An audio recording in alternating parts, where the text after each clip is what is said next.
नमस्कार दोस्तों, मैं प्रिया दमोली आप सबका स्वागत करती हूँ अपने इस प्रोग्राम में। दोस्तों, आज मैं लेके आई हूँ आपके लिए एक न्यू टॉपिक जिसका नाम है एक्शन रिसर्च। इस वीडियो में मैं आपको बताऊंगी कि एक्शन रिसर्च पे जो रिपोर्ट तैयार करते हैं कि कैसे करते हैं।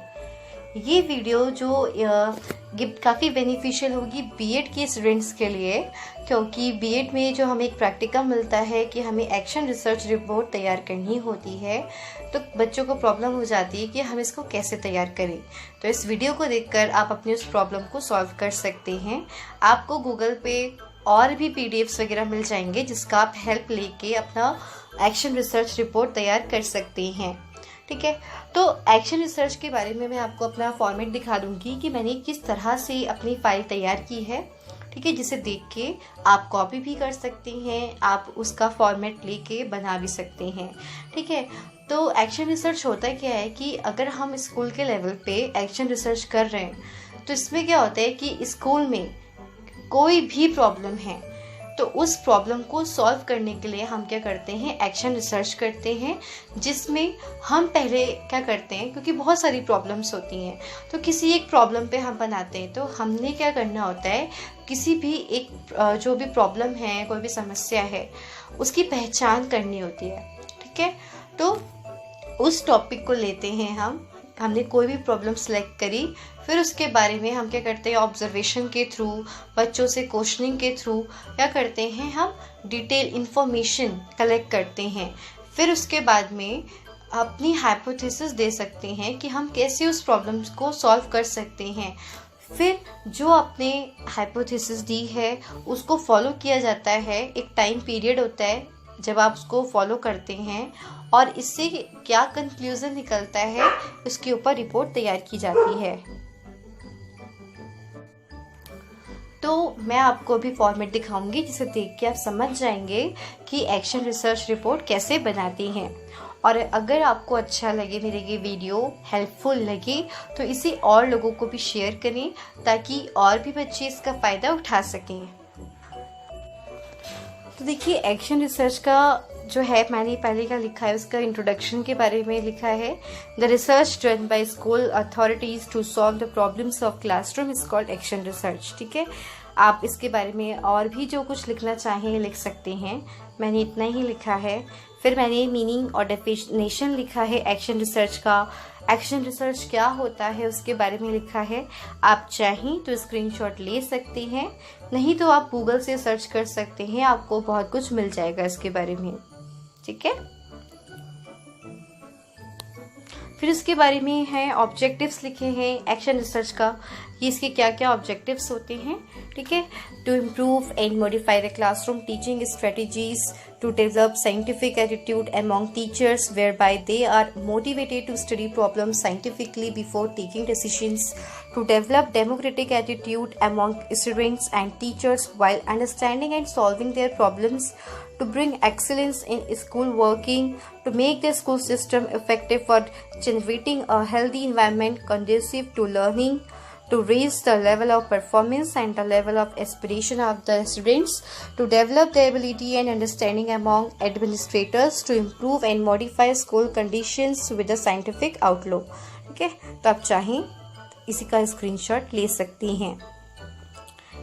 फिर उसके बाद आता है प्रोसेस ऑफ एक्शन रिसर्च। इसकी प्रोसेस क्या होती हैं, तो मैं आपको थोड़ा सा जूम करके दिखा देती हूँ कि जो फर्स्ट है कि आइडेंटिफाइंग अ क्लासरूम प्रॉब्लम, यानी कि हमने क्या करा, पहले प्रॉब्लम को आइडेंटिफाई किया। ठीक है, फिर इसके बाद देखिए सेकंड है developing and implementing and research plan. फिर है कलेक्टिंग एंड एनालिसिंग डेटा। फिर है यूजिंग एंड शेयरिंग रिजल्ट्स। ठीक है, तो आपको ऐसे प्रोसेस लिखनी होती है, अपनी मर्जी, आप ऐसा डायग्राम बनाना चाहें तो मैंने बनाया है। फिर इसके बाद स्कोप लिखे हैं कि एक्शन रिसर्च के स्कोप क्या हैं। तो इसके एक्शन रिसर्च के जो स्कोप हैं, problems related to child behaviour, to teaching, to examination, to extra curricular activities, to school administration and organisation, ये सब प्रॉब्लम्स जो भी रिलेटेड होती हैं उसके स्कोप्स हैं। फिर है इम्पोर्टेंस क्या है एक्शन रिसर्च की, ठीक है, तो उसके बारे में है। It develop scientific attitude in the teachers, it helps in developing the curriculum, teachers can adopt such method by studying the interest, need and ability of the pupils so that the teaching becomes interesting. Action research enables the schools to organize proper program for the developments of the pupils. It can solve the problems of delinquency and backwardness, ठीक है। फिर इसके बाद आता है जो action research होता है 3 टाइप्स का होता है, individual, collaborative, system wide action research, ठीक है। तो आप चाहें तो उसके बारे में लिख सकते हैं। फिर ये जो टाइप्स है इसके बारे में शॉर्टली दिया है इसके बारे में, ठीक है, और इसमें स्टेप्स दे रखे हैं कौन कौन से स्टेप्स होते हैं, ठीक है। तो ये है इसके बारे में, इसके डिसएडवांटेजेस दे रखे हैं, ठीक है, एक्शन रिसर्च के क्या डिसएडवांटेजेस होते हैं। और फिर इसके बाद में है experimental project of action research.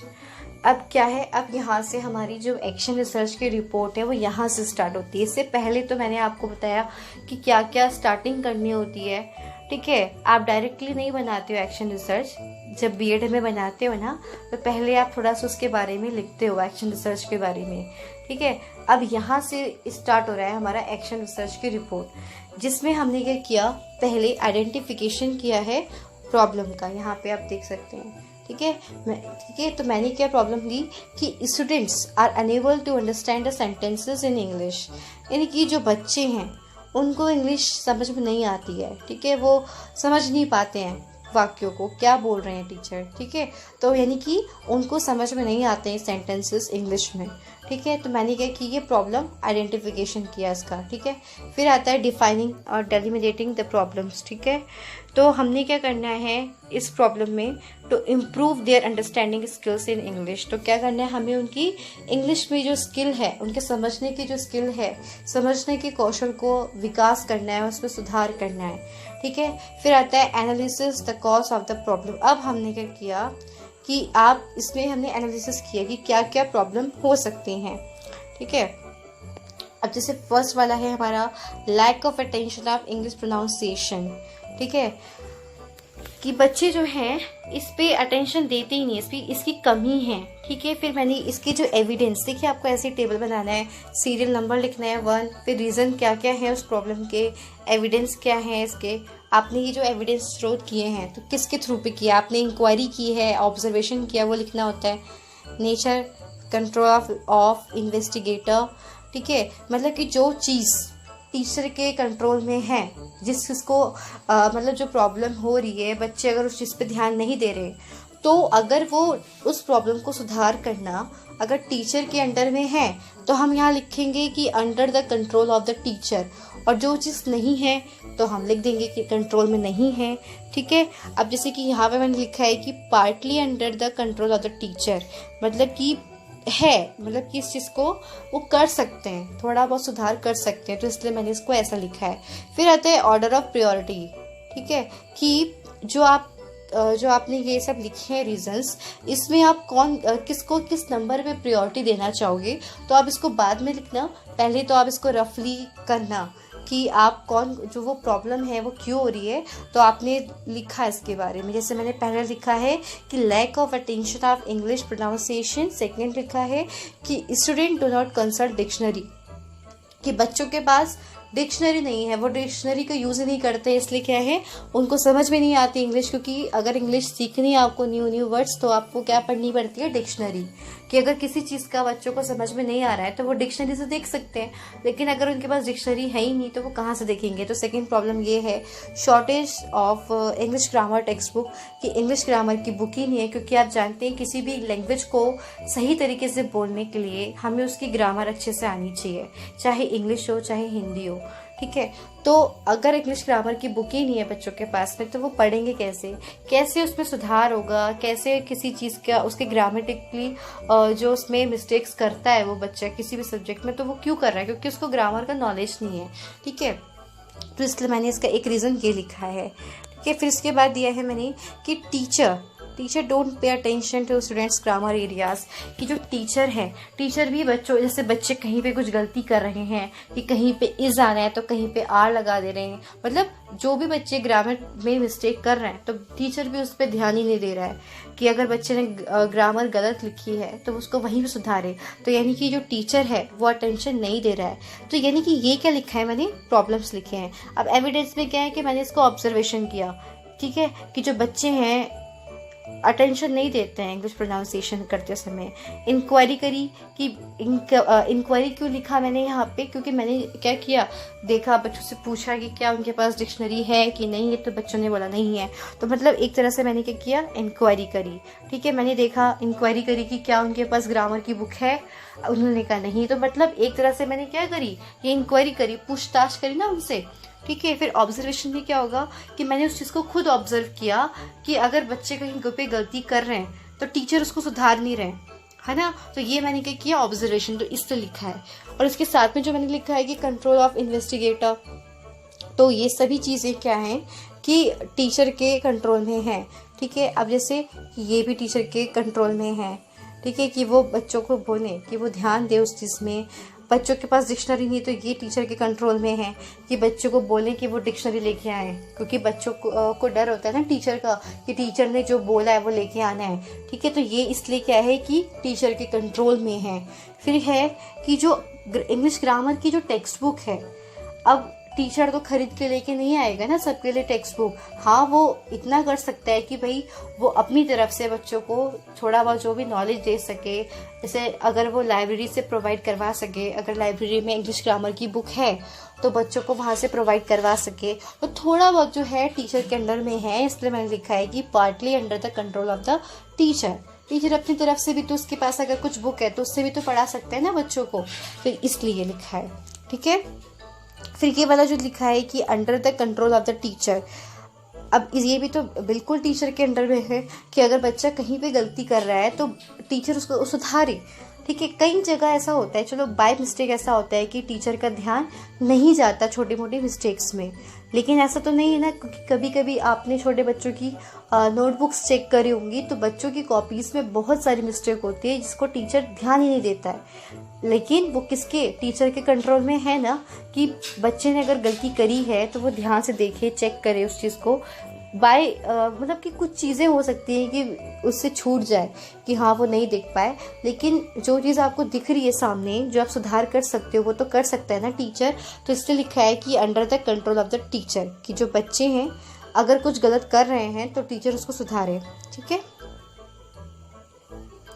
फिर मैंने फिफ्थ रीज़न दिया है कि teacher do not make students to understand at the time of reading, ठीक है, कि जब रीडिंग करते समय जो है बच्चों को ये नहीं सिखाती कि अगर वो कुछ रीडिंग कर रहे हैं तो उसको समझे भी कि वो क्या पढ़ रहे हैं, ठीक है। तो हमने क्या किया, इंक्वायरिंग करी स्टूडेंट से, ठीक है, कि जब टीचर पढ़ाते तो क्या वो साथ में उनको मतलब समझाता है उसका, ठीक है। तो बच्चों से मैंने क्या की, इंक्वायरी करी, ठीक है। तो ये भी टीचर के कंट्रोल में कि अगर वो बच्चों को कुछ पढ़ा रहा है इंग्लिश में तो एक एक जैसे अगर वो लाइन भी पढ़ा रहा है तो उसके साथ साथ बच्चों को समझाएं। तो इससे क्या होगा कि बच्चों को मीनिंग पता चलेगा कि हम क्या पढ़ रहे हैं, ठीक है। सिर्फ ऐसा नहीं कि बस पहले रीडिंग कर दी फिर पूरी कहानी समझा दी। अगर बच्चे को अगर आप साथ में रीडिंग भी कर रहे हो और पढ़ा भी रहे हो, उसका मतलब भी समझा रहे हो, तो इससे क्या होगा कि पहला तो ये कि जो बच्चे हैं वो वर्ड्स को समझेंगे कि किस वर्ड को हमें कैसे प्रोनाउंस करना है ना, उसका प्रोनाउंसिएशन क्या है और इसका मीनिंग क्या है उसके बारे में उसको पता चलेगा। ऐसे तो आप क्या करेंगे, पूरी रीडिंग कर देंगे, उसके बाद में बच्चों को मतलब समझाएंगे तो उसको सिर्फ हिंदी की स्टोरी समझ में आएगी जो आप उसको एक्सप्लेन करोगे, उसको लाइन का मतलब नहीं समझ में आएगा कि आप क्या कौन सी लाइन का क्या मतलब है। लेकिन अगर आप रीडिंग करते साथ साथ आप बच्चों को पढ़ाते हैं, भले ही एक पैराग्राफ ही पढ़ाओ लेकिन थोड़ा थोड़ा करके बच्चों को पढ़ाते हैं तो इससे बच्चों को अच्छे से उसके बारे में नॉलेज मिलता है। फिर आता है यहाँ पे जो कंट्रोल ऑफ इन्वेस्टिगेटर है यहाँ पे कि हाँ मतलब कि क्या है कि under the control of the teacher, ये टीचर के कंट्रोल में है कि जब वो पढ़ा रहे तो वो बच्चों को समझाए भी, उसका साथ साथ मीनिंग क्या है। फिर है स्टूडेंट्स डू स्पेलिंग मिस्टेक्स, ठीक है, कि जो स्टूडेंट्स हैं वो स्पेलिंग्स की मिस्टेक्स कर देते हैं। और आप जानते हैं कि अगर हम स्पेलिंग की मिस्टेक करते हैं तो कोई भी वर्ड है अगर आपने उसकी स्पेलिंग में मिस्टेक किया है, पहले तो उसका मीनिंग ही अलग हो जाएगा, फिर जो उसका प्रोनाउंसिएशन होगा वो भी गलत होगा, ठीक है। तो इससे भी क्या होता है कि बच्चों को समझ में नहीं आता इंग्लिश का। तो ये हमने क्या किया, ऑब्जर्वेशन किया। और फिर कंट्रोल ऑफ इन्वेस्टिगेटर, यानी कि ये भी क्या है, टीचर के कंट्रोल में। मैंने यहाँ पे पार्टली इसलिए लिखा है क्योंकि बच्चे की एक एक स्पेलिंग तो टीचर नहीं चेक कर सकता, लेकिन जितना उससे पॉसिबल हो पाएगा उतना तो वो स्पेलिंग चेक कर सकते हैं ना, तो इसलिए मैंने यहाँ पे ऐसा लिखा है। फिर है lack of speaking opportunities at home and school, यानी कि बोलने का बच्चों को नहीं मौका मिल रहा है। आप जानते हैं कि जितना हम लोग, जैसे हम हिंदी ही बोलते हैं, हमारी मातृभाषा है, ठीक है, तो हम उसको बोलते हैं, घर पे भी स्कूल में भी बोलते हैं, तो क्या है कि हम उसको फ्लुएंटली बोल लेते हैं। लेकिन अगर इंग्लिश है, सेकंड लैंग्वेज है, ठीक है, तो हमें वो बोलने का मौका ही नहीं मिलता, क्योंकि जो चीज़ हमारी प्रैक्टिस में होती है तो हमारा इम्प्रूवमेंट्स भी तभी होता है, ठीक है। लेकिन इंग्लिश अगर बच्चा स्कूल में भी नहीं बोल रहा है ना घर पे बोल रहा है, तो बच्चे कुछ नया सीखे ही नहीं पाएगा, है ना। तो इसलिए क्या कि कमी है बोलने में, ठीक है, इसलिए ये ऐसा रीज़न है कि बच्चे नहीं समझ पाते इंग्लिश को, ठीक है। तो हमने इसमें ऑब्जर्वेशन भी किया, हमने देखा, ऑब्जर्वेशन भी किया, इसमें इंक्वायरी भी करी, है ना। मतलब हमने खुद भी देखा कि बच्चे इंग्लिश में नहीं बोल रहे हैं, और बच्चों से हमने पूछताछ भी करी कि क्या वे इंग्लिश घर पे बोलते हैं कि नहीं बोलते हैं, है ना। तो हमने ये दोनों चीज़ करी यहाँ पे। ये क्या है, partly under the control of teacher.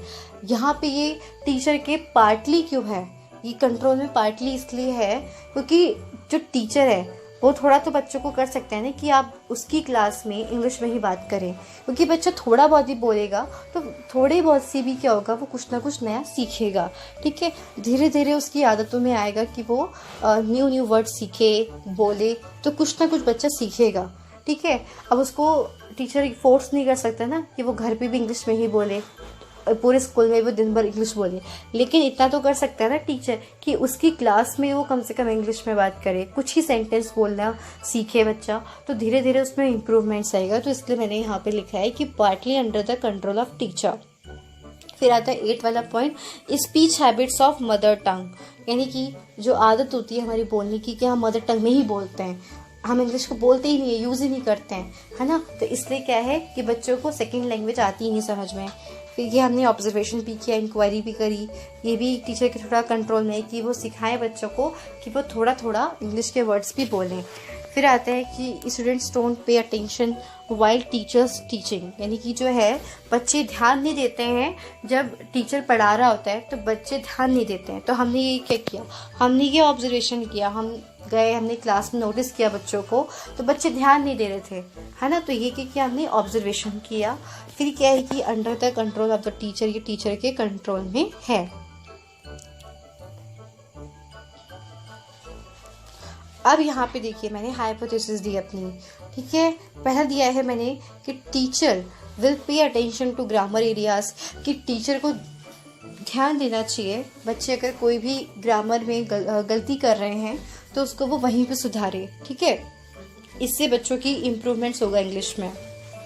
फिर है कि teacher will teach tenses to students, यानी कि वह बच्चों को टेंस सिखाए, टेंस यानी कि काल, कहाँ पे हम किस प्रकार से कैसे सेंटेंस में कौन सा रूल हम यूज़ करते हैं। तो क्योंकि टेंस जो है इंग्लिश में आना बहुत ज़रूरी है, उससे ही क्या होता है कि हम नॉर्मली तो इंग्लिश बोल लेते हैं थोड़ी बहुत, लेकिन हम बहुत मिस्टेक करते हैं बोलते हुए, हम टेंस का सही से यूज़ नहीं करते हैं, है ना। तो टेंस आनी चाहिए बच्चों को, तो स्टूडेंट्स को, टीचर को क्या पढ़ानी चाहिए, टेंस पढ़ानी चाहिए, ताकि बच्चों में सुधार हो। फिर है कि teacher will have to take regular grammar test of students, यानी कि टीचर को ग्रामर को भी पढ़ाना भी चाहिए, उसके टेस्ट भी लेते रहना चाहिए, ताकि पता तो चलेगा बच्चे को कितना आ रहा है कितना नहीं, कहाँ वो गलती कर रहा है, कितना उसने सीखा है। एक तरह से हमारा इवैल्यूएशन हो जाएगा ना बच्चे का, ठीक है। फिर उसमें हम सुधार कर सकते हैं। फिर आता है कि teacher will give daily 5 new words to students for learning with their meanings, यानी कि टीचर को क्या करनी चाहिए, डेली 5 न्यू वर्ड्स बच्चों को देना चाहिए, ठीक है, उसके मीनिंग के साथ में, कि वो 5 जो टीचर ने न्यू वर्ड्स दिए हैं उसको याद करने के लिए, उसको वो याद करे और उसके मीनिंग्स को भी याद करे वो, ठीक है। तो इससे क्या होगा कि डेली वो 5 न्यू वर्ड सीखेगा, उसका मीनिंग सीखेगा, है ना। फिर आता है कि students will be encourage for reading books, students को क्या करना चाहिए, इनकरेज करना चाहिए कि वो बुक्स को पढ़े, ठीक है।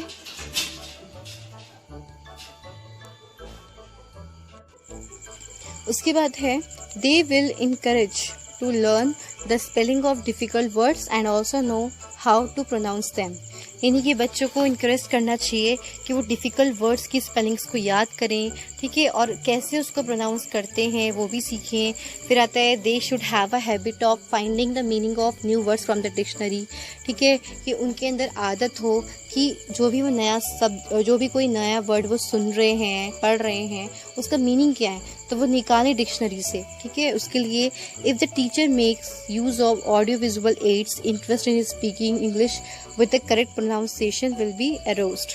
यानी कि ऑडियो विजुअल जो एड्स होते हैं ये काफ़ी जो टीचिंग होती है हमारे उसको काफ़ी बहुत ही इफ़ेक्टिव बनाते हैं, ठीक है। बच्चों का जो कंसंट्रेशन होता है वो बहुत जल्दी आता है, बहुत जल्दी बच्चे सीखते हैं। तो अगर जो टीचर है ऑडियो विजुअल एड्स का यूज़ करता है तो इससे क्या होता है कि बच्चों में एक इंटरेस्ट जागृत होता है, ठीक है। जैसे कि हमने क्या किया, बच्चों को वीकली हमने बच्चों को अब देखते हैं स्मार्ट क्लासेस भी होती हैं हमारी, है ना। तो सैटरडे हो गया, एक दिन बना लिया कि भाई हमें क्या करना है, बच्चों का दिखाना है वीडियो। तो वीडियो में क्या कि छोटी सी बच्चों की कार्टून्स वाली ही फिल्म ले ली या फिर उनके एज के हिसाब से, उनके इंटरेस्ट के हिसाब से, ठीक है, कोई भी नॉलेजेबल चीज़ बच्चों को दिखाई, इंग्लिश में बच्चे देखे भी और जो वो वहाँ पे जो लिरिक्स आते हैं ना उसके लिखे हुए सबटाइटल्स आते हैं उसको देख के पढ़े भी, ठीक है। तो इससे क्या होगा कि धीरे धीरे बच्चों में इंटरेस्ट जागृत होगा। तो इन सब चीज़ों का हम यूज़ कर सकते हैं। तो ये मैंने हाइपोथेसिस दी। तो इस तरह से आपको भी क्या करनी होती है कि आपने पहले ऊपर प्रॉब्लम्स लिखी कि ये प्रॉब्लम्स क्यों हो रही हैं, ठीक है। फिर आपने क्या किया, अपनी हाइपोथेसिस दी। अच्छा, मैं आपको एक चीज़ बता रही थी यहाँ पे कि आप प्रायोरिटी किसको देंगे। यहाँ पे मैंने बताया था प्रायोरिटी ये वाला ना कि मैंने फर्स्ट नंबर पे इसको दिया है, ठीक है। फर्स्ट नंबर पे इसको दिया है कि हम मतलब कि जो ये प्रॉब्लम है तो सबसे पहले आप प्रायोरिटी किसको देना चाहेंगे। तो पहला है कि सबसे पहले तो ये करना चाहिए टीचर को कि पढ़ाते समय बच्चों को उसका मीनिंग समझाएं। सेकंड नंबर पे ये दिया है कि स्टूडेंट्स भी ध्यान दें कि टीचर क्या पढ़ा रहे हैं उसके ऊपर, ठीक है। फिर उसके बाद मैंने यहाँ पे थर्ड नंबर पे इसको दिया है, ये वाला थर्ड दिया है इसको, फिर फोर्थ इसको दिया है, फिफ्थ नंबर पे इसको। तो इस तरह से आपको प्रायोरिटी देनी होती है कि आप कौन से नंबर पे किसको प्रायोरिटी देना चाहोगे, ठीक है। तो ये था हमारा। इसके बाद आता है designing for testing the first hypothesis. मैंने आपको बताया ना कि जो हमने हाइपोथेसिस दी है तो हम उसको टेस्ट भी करते हैं कि कितनी वो हमारी हाइपोथेसिस है वो सही है, ठीक है। अब देखिए जैसे कि यहाँ पे हमने क्या किया, यहाँ पे first students are made to watch English animation movies with subtitles. मैंने आपको बताया कि हम क्या कर सकते हैं, ऑडियो विजुअल एड्स का यूज़ कर सकते हैं, ठीक है। तो इससे क्या होगा कि हमने बच्चों को कोई भी इंग्लिश एनिमेटेड मूवीज़ दिखाई जिसमें सबटाइटल्स भी थे, ठीक है। ये हमने टीचर ने किया ये, ठीक है। और ये कब तक किया हमने, ये 3 वीक्स तक किया। टाइम दिया हमने 3 वीक्स तक हमने बच्चों को ये एक्टिविटी कराई। फिर सेकंड में हमने कराया कि teacher teach tenses to students, ठीक है। टीचर ने क्या किया, बच्चों को टेंसेस के बारे में बताया, ठीक है। इसमें कौन सा हमने मेथड यूज़ किया, डेमोन्स्ट्रेशन मेथड यूज़ किया। ये हमने कब तक अप्लाई किया, 4 वीक्स तक अप्लाई किया। थर्ड में हमने क्या किया कि daily test are taken to note the progress of the students, ठीक है। हमने बच्चों के डेली टेस्ट लिए, ठीक है, ये देखने के लिए कि बच्चे कितना प्रोग्रेस कर रहे हैं। ये हमने किया जैसे क्वेश्चन आंसर्स के थ्रू। तो ये हमने कब किया, 5 वीक्स तक। यानी कि हमने बच्चे को कुछ भी पढ़ाया, जैसे हम बच्चों को टेंस ही पढ़ा रहे हैं और फिर क्या किया, साथ साथ बच्चों से कुछ क्वेश्चंस भी करते रहे। तो जिससे हमें पता चल जाएगा कि बच्चों ने कितना सीखा, बच्चों को कितना आ रहा है उसके बारे में। फिर फोर्थ है they are made to communicated English with each other. हमने क्या किया, उनको कहा कि आप लोग अपने आपस में ही इंग्लिश में बात करो, ठीक है। तो ये हमने क्या किया, 4 वीक्स तक किया। फिर आता है reputed teachers of other schools are invited to evaluate the performance of students. यानी कि हमने क्या किया, फिर बाहर से टीचर बुलाए कि वो देखें, वो बच्चों का टेस्ट लें, बच्चों से बात करें, बच्चों को देखें कि बच्चों में कितना सुधार हुआ है, बच्चों ने कितनी प्रोग्रेस की है, ठीक है। तो हमने वीकेंड में ऐसे किया, डेमोन्स्ट्रेशन मेथड का हमने यहाँ पे यूज़ किया। फिर आता है कि students are encouraging to speak in English to learn new words and help them in grammar areas. ठीक है, फिर हमने क्या किया, बच्चों को इनकरेज करें कि वो इंग्लिश में बात करें, न्यू वर्ड सीखें ग्रामर एरियाज में। ठीक है, अब उनकी हेल्प करी। ठीक है, ग्रामर के एरियाज में भी हमने यहाँ पे कौन सा मेथड यूज़ किया, हमने यहाँ पे यूज़ किया है लेक्चर डेमोन्स्ट्रेशन मेथड, और हमने इसको यूज़ किया है 5 वीक्स तक। ठीक है, तो इस तरह से हमने क्या किया, डिज़ाइनिंग किया। फिर इसके बाद क्या निकला, हमारा कंक्लूजन निकला है। ठीक है, अब आप समझ गए होंगे कि कैसे ये हो रहा है स्टेप बाय स्टेप। तो क्या हुआ कि before conducting the action research pre test was administered in which most of the students did not have knowledge to understand English. On the basis of the result obtained after conducting the action research, there was a tremendous improvement in English grammar of the students. Interest had been developed in learning English language. Thus, it can be concluded that knowledge of English grammar helps in speaking and understanding English. यानी कि अब देख रहे हो आप कि इसका conclusion क्या निकला कि जब हमने जो भी हमने हाइपोथेसिस दी थी उसके बेसिस पे हमने डिज़ाइनिंग की, मतलब बच्चों वो सब चीज़ों को फॉलो किया स्कूल में कुछ वीक्स तक, एक टाइम पीरियड तक, और फिर क्या देखा उनमें क्या इम्प्रूवमेंट्स हुई है, बच्चों ने कितना प्रोग्रेस किया। तो यहाँ पे एक्शन रिसर्च में क्या हुआ कि बच्चों में इम्प्रूवमेंट देखने को मिला इंग्लिश ग्रामर में। ठीक, आप देख रहे हैं यहाँ पे। तो इस तरह से हम ये करते हैं, एक्शन रिसर्च रिपोर्ट तैयार करते हैं। अब आपको मैं एक बार शॉर्टली दिखा देती हूँ फटाफट से कि कैसे बनाना है। आपको पहले इसके बारे में इंट्रोडक्शन देना है, मीनिंग डेफिनेशन देना है। ठीक है, इस तरह से व्हाट इज़ एक्शन रिसर्च, फिर ऑब्जेक्टिव्स देने होते हैं, फिर उसके बाद आपको ये प्रोसेस एक्शन रिसर्च की बताना ही होती है। ठीक है, स्कोप क्या है एक्शन रिसर्च की, इसकी इम्पोर्टेंस। ठीक है, ये 3 टाइप्स के, ये आपकी मर्जी है, आपको लिखना है तो लिखिए, वरना कोई बात नहीं। फिर टाइप्स हैं उसके बारे में शॉर्टली आपको बताया है, इसके स्टेप्स लिखे हैं। ठीक है, इसके डिसएडवांटेजेस लिखे हैं। ये थी शुरू की प्रक्रिया। ठीक है, फिर इसके बाद हमने क्या किया, आइडेंटिफिकेशन किया प्रॉब्लम का। ठीक है, आप क्या करना चाहते हो उस प्रॉब्लम को, आप क्या करना चाहते हो, इम्प्रूव करना चाहते हो उनकी अंडरस्टैंडिंग स्किल इंग्लिश में। ठीक है, फिर क्या है, आपने उस प्रॉब्लम को देखा कि जो रीज़न है उस प्रॉब्लम का क्या है, इस तरह से आपको पूरा बनाना है। ये देखिए, ठीक है, ये आपको देना है। फिर आपको एक्शन हाइपोथेसिस देनी है, आपको इसको स्कूल में पूरा टेस्ट करना है कुछ वीक्स तक, और उसके बाद आपका कंक्लूजन निकलेगा। ठीक है, तो ये थी हमारी एक्शन रिसर्च पे रिपोर्ट। आई होप आपको काफ़ी अच्छी लगी हो। अगर आपको अच्छी लगी तो प्लीज़ मेरे इस वीडियो को लाइक एंड सब्सक्राइब करिएगा और इसे शेयर करिएगा और बच्चों को, ताकि वो इसको सीख पाएँ। ठीक है, अच्छे से, और मेरे चैनल को सब्सक्राइब करना नहीं भूलिएगा। ठीक है, अब मैं आपको मिलती हूँ किसी एक न्यू टॉपिक के साथ में, तब तक के लिए धन्यवाद।